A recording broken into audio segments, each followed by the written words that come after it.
अस्सलामुअलैकुम जी। तो रोज़मर्रा की ज़िंदगी में हमें बहुत सारी मुश्किलात का सामना करना पड़ता है। तो जी आप लोगों ने परेशान बिल्कुल नहीं होना, मैं आप लोगों की सारी परेशानियों का हल लेकर आ गई हूँ। तो जो है ना, वीडियो शुरू करने से पहले मेरी आप लोगों से रिक्वेस्ट है कि मेरे चैनल को सब्सक्राइब कर लें और बेल आइकन को दबा लें, ताकि रोज़ाना आने वाली वीडियोज़ जो है ना सबसे पहले आप तक पहुँच सकें। तो चलते हैं जी वीडियो की तरफ। इस तरह के शूज़ जो हम लोग सर्दियों में लेकर आते हैं, वो अक्सर औक़ात हम लोग ऐसा करते हैं कि इसको इसी तरह डब्बे में डालकर रख देते हैं। तो वो जब नेक्स्ट जो है ना विंटर्स आते हैं ना, तब तक वो जो हमारे जूते होते हैं वो सूख चुके होते हैं, उनकी गम ख़राब हो चुकी होती है और वो उखड़ चुके होते हैं। अक्सर औक़ात तो ऐसा होता है कि जूते फट भी जाते हैं ऊपर से। उनकी जो ऊपर वाली स्किन होती है ना, वो बिल्कुल ख़राब हो जाती है। तो आप लोगों ने अपने जूते जो हैं सर्दियाँ ख़त्म होने पर बिल्कुल भी इस तरह से नहीं रखने। हमारे घर में इस तरह से अक्सर औक़ात फटी पुरानी सॉक्स पड़ी हुई होती हैं। आप लोगों ने ऐसा करना है कि सॉक्स का पेयर ले लेना है और इस तरह से जूतों के ऊपर चढ़ा देना है। इस तरह से जूतों के जो है ना अंदर वाली जो इनके अंदर वाली स्किन जो होती है ना, वो बिल्कुल ख़राब नहीं होती, चमड़ा जो होता है वो फटता नहीं है और जूता कभी भी जो है ना उखड़ता नहीं है। जूता जब तभी उखड़ता है जब वो उसकी गम खुश्क हो जाती है। इस तरह से जब हम लोग अपनी सॉक्स को ऊपर चढ़ा देंगे ना, तो हमारा जूते की जो गम होगी वो बिल्कुल खुश्क नहीं होगी और हमारे जूते उखड़ेंगे नहीं और हमें किसी भी मुश्किल का सामना करना नहीं पड़ेगा। इस तरह हम लोग अपनी ढेरों जो है ना पैसों की, ढेरों रुपयों की बचत कर सकते हैं, अपनी रोज़मर्रा ज़िंदगी को आसान बना सकते हैं। तो आप लोगों ने भी अपने जूतों को बिल्कुल इसी तरह से रखना है, ख़्वाह वो जेंट्स हों ख़्वाह वो जो है ना लेडीज़ हों। तो कैसी लगी आप लोगों को मेरी टिप? चलते हैं अपनी अगली टिप की तरफ। अगली टिप भी मेरी बहुत ही प्यारी है, बहुत ही ज़बरदस्त। हमारे रोज़मर्रा ज़िंदगी में हमारे जो बच्चों के यूनिफ़ॉर्म्स होते हैं, वो हम लोगों ने बच्चों को रोज़ ही पहनाने होते हैं। इनको पहनने के बगैर तो जो है ना गुज़ारा ही नहीं है। तो अक्सर औक़ात इस तरह होते हैं, जो हमारे बच्चों के जो होता है ना, लड़कों की जो शर्ट्स होती हैं ना, उनके इस तरह से हम लोगों ने बटन जो लगाए हुए होते हैं। अक्सर औक़ात जो बाज़ार से हम लोग शर्टें लेकर आते हैं ना, उनकी तो बहुत रफ़ से बटन उन्होंने लगाए हुए होते हैं और वो सारे के सारे ख़राब हो जाते हैं, उखड़ जाते हैं, उतर जाते हैं, गिर जाते हैं।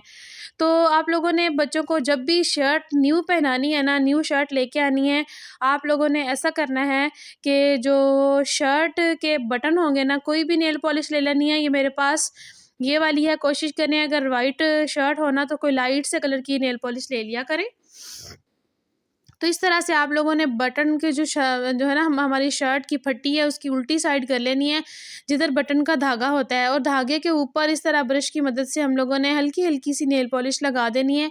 नेल पॉलिश की मदद से जो धागा होगा ना, वो अच्छी तरह से अंदर से बाइंड हो जाएगा, तो जो है ना वो जुड़ जाएगा और बटन जो होगा ना हमारा, वो बिल्कुल भी टूटेगा नहीं, बिल्कुल भी ख़राब नहीं होगा। तो आप लोगों ने मुझे बताना है कि आप लोगों को मेरी ये टिप कैसी लगी है। इसको ज़रूर आज़माइएगा और फिर मुझे बताइएगा कि आप लोगों को क्या फ़ायदा हुआ है। तो जो है ना, मेरी आप लोगों से रिक्वेस्ट यही होती है कि आप लोग मेरे चैनल को जो है ना सब्सक्राइब कर लें, ताकि मैं रोज़ आप लोगों की हेल्प कर सकूँ, आप लोगों के लिए नई-नई प्यारी-प्यारी सी वीडियोज़ लेकर आऊँ। और मेरी वीडियो को एक छोटा-सा जो है ना कमेंट कर दिया करें, ताकि मेरी हौसला अफ़ज़ाई हो और मैं रोज़ाना शौक़ के साथ आप लोगों के लिए नई-नई वीडियोज़ जो है ना बनाकर लेकर आऊँ। तो इस तरह से शर्ट के बटनों को मैंने आप लोगों के सामने जोड़ दिया है, और इस तरह से अगर हमारे बच्चों के बड़े कपड़े भी हों, बड़ी कमीज़ें हों, या फिर जो है ना हमारी बड़ी भी शर्ट्स हों ना, आप लोग उसी तरह से उसको भी सँभाल सकते हैं। मतलब जो है ना इसको सही रख सकते हैं। तो चलते हैं मेरी आज की अगली टिप की तरफ। ये मेरी टिप जो है ना बहुत ही इम्पोर्टेंट है, बहुत ही मज़े की बड़ी प्यारी सी टिप है। इसको आप लोगों ने अपने घर पे ज़रूर आज़माना है। तो आप लोग यकीन करें, मैं 100% गारंटी के साथ कहती हूँ, आप लोगों को इसका फ़ायदा ज़रूर मिलेगा।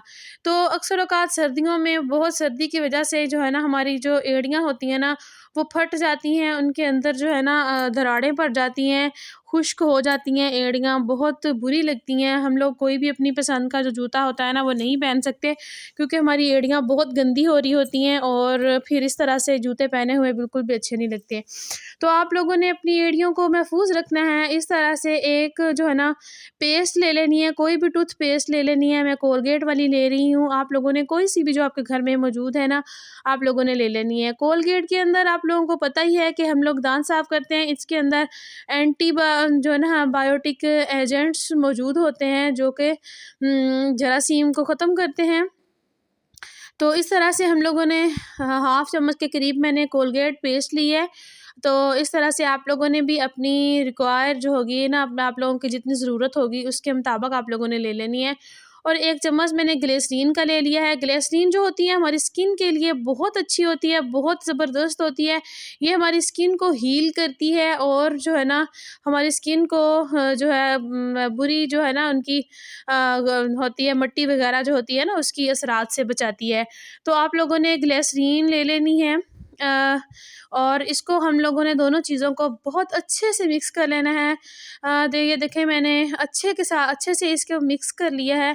और तीसरी चीज़ जो है ये वेज़लीन है मेरे पास आप लोगों ने वेज़लीन पेट्रोलियम जेली वाली ही लेनी है, दूसरी नहीं लेनी। ये अक्सर औक़ात हर घर में ही मौजूद होती है क्योंकि सर्दियाँ हैं, सर्दियों में तो ये इस्तेमाल होती ही है। तो आप लोगों ने इस तरह हाफ़ मैंने चम्मच जो है ना इसका ले लिया है वेज़लीन का। तो हम लोगों ने इसको भी इसके अंदर ऐड कर देना है और इन सारी चीज़ों को हम लोगों ने अच्छे से मिक्स करके यकजान कर लेना है। इसका एक थिक पेस्ट सा बना लेना है।